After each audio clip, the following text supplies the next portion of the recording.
विज्ञान भैरव तंत्र वह प्राचीन ग्रंथ है जिसमें भगवान शिव ने 112 ध्यान विधियों का उल्लेख किया है। यह विधियां इतनी गहन और शक्तिशाली हैं कि इनके प्रयोग से साधारण मनुष्य शिवत्व को प्राप्त कर सकता है। इसका वर्णन विज्ञान भैरव तंत्र के 26वें श्लोक में इस प्रकार किया गया है। न व्रजेत न विश्चति मरुद्रूपा विकसते निर्विकल्पतया मध्य तया भैरव रूपता। इसका अर्थ है जब प्राणवायु ना ही अंदर आती है ना ही बाहर जाती है, एक जगह स्थिर हो जाती है और साधक का मन विचार शून्य हो जाता है, तो साधक मध्य में मतलब सुषुम्ना नाड़ी में भैरव स्वरूप को प्राप्त करता है। यह वह क्षण है जब मनुष्य का मन, शरीर, आत्मा एक होकर ब्रह्मांड से जुड़ते हैं। इस अनुभूति में मनुष्य का मन शांत हो जाता है, प्राण ऊर्जा स्थिर हो जाती है और चेतना उच्चतर स्तर पर पहुंच जाती है। इसे ही शिव तत्व का अनुभव करना कहा जाता है। यह अवस्था हमें ध्यान, जागरूकता और ऊर्जा का सही उपयोग सिखाता है, जिससे न केवल हम आत्मिक उन्नति करते हैं बल्कि अपने दैनिक जीवन को भी बेहतर बना सकते हैं। भैरवी और ब्रह्मांड की अवस्थाएं। शिव शक्त्या युक्तो यदि भवति शक्तः प्रविवितुम न च देवं देवो न खलु कुशलः स्पंदितुमपि। तंत्रलोक के अध्याय 1 से लिया गया यह श्लोक हमें बताता है कि इस ब्रह्मांड में माँ आदि शक्ति यानी भैरवी 2 अवस्थाओं में प्रकट होती हैं। परा अवस्था, इस अवस्था में भैरवी भगवान शिव के साथ पूर्ण एकाकार होती हैं। यह शुद्ध चेतना की स्थिति है जहाँ कोई द्वैत नहीं रहता। अपरावस्था, यहाँ भैरवी सृष्टि की संरचना करती हैं। यह ऊर्जा हर जीव के भीतर प्राण ऊर्जा के रूप में प्रवाहित होती है। यही प्राण ऊर्जा हमारे विचार, भावनाओं और कर्मों को प्रेरित करती है। यदि हम इस ऊर्जा को जागृत कर लें तो हम अपने जीवन को नई दिशा दे सकते हैं। इन दोनों अवस्थाओं का संतुलन स्थापित करना ही विज्ञान भैरव तंत्र का मुख्य उद्देश्य है। यह न केवल हमारी चेतना को जागृत करता है बल्कि हमारे जीवन को एक नई दिशा और उद्देश्य प्रदान करता है। यदि हम भैरवी की ऊर्जा को पहचान कर इसे सही दिशा में प्रवाहित करें तो हम अपनी सृजनात्मक और आध्यात्मिक शक्ति को पूर्ण रूप से जागृत कर सकते हैं। नाड़ियों और ऊर्जा प्रवाह का विज्ञान।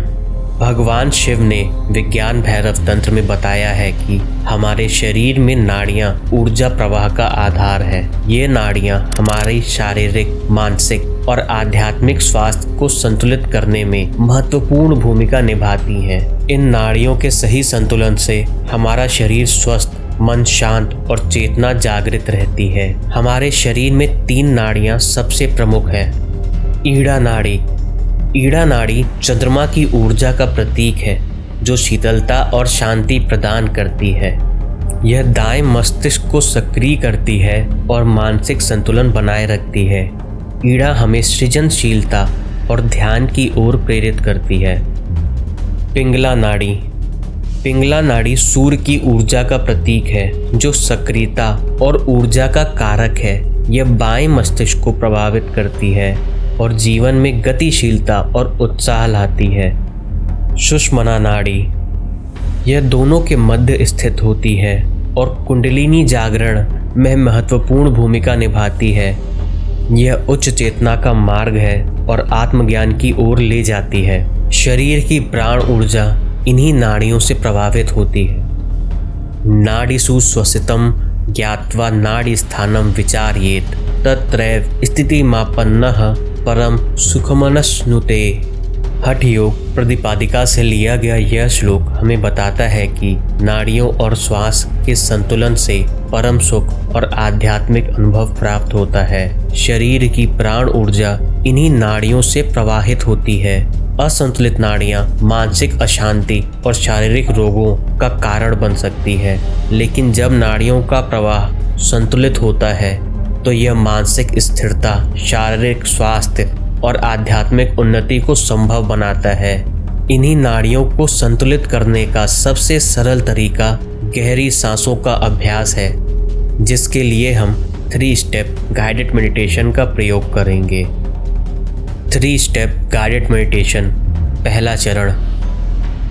मेडिटेशन शुरू करने में सबसे पहला कदम अपने मन को शांत करना है, जो सुनने में तो आसान लगता है लेकिन ऐसा वास्तव में है नहीं। इसलिए हम विज्ञान भैरव तंत्र की 44वीं ध्यान विधि को अपनाएंगे। यह विधि ध्यान को केंद्रित करने के लिए जीभ और श्वास का उपयोग करेगी।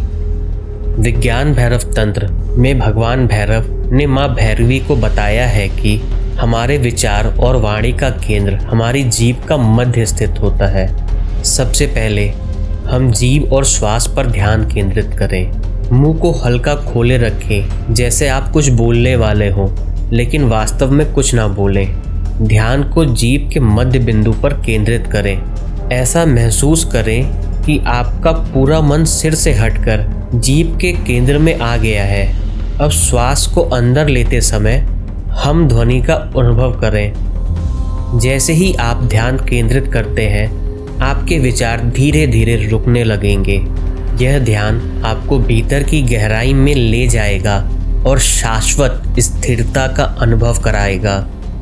दूसरा चरण। सोहम विद्या।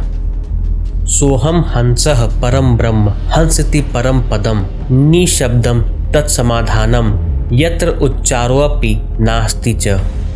विज्ञान भैरव तंत्र से लिया गया यह श्लोक हमें बताता है कि सोहम मंत्र हमारी आत्मा और ब्रह्मांड के बीच एक गहरा संबंध स्थापित करता है। आदिनाथ शिव बताते हैं कि जब साधक अपनी श्वासों पर ध्यान केंद्रित करता है तो उसे स्वाभाविक रूप से श्वास लेते समय और हम श्वास छोड़ते समय की ध्वनि सुनाई देती है। यह ध्वनि हमारे अस्तित्व और प्राणों की गति का प्रतीक है। सोहम केवल एक ध्वनि नहीं, हमारी आत्मा और ब्रह्मांड के बीच एक गहरा संबंध है। इसे निरंतर दोहराने से यह ध्वनि धीरे धीरे ओमकार में परिवर्तित हो जाती है। भगवान भैरव बताते हैं कि सोहम पर ध्यान केंद्रित करना साधक को चेतना की गहराइयों तक ले जाता है। यह ध्यान अवस्था को गहरा करता है और साधक को मानसिक शांति और ब्रह्मांडी ऊर्जा से जोड़ता है।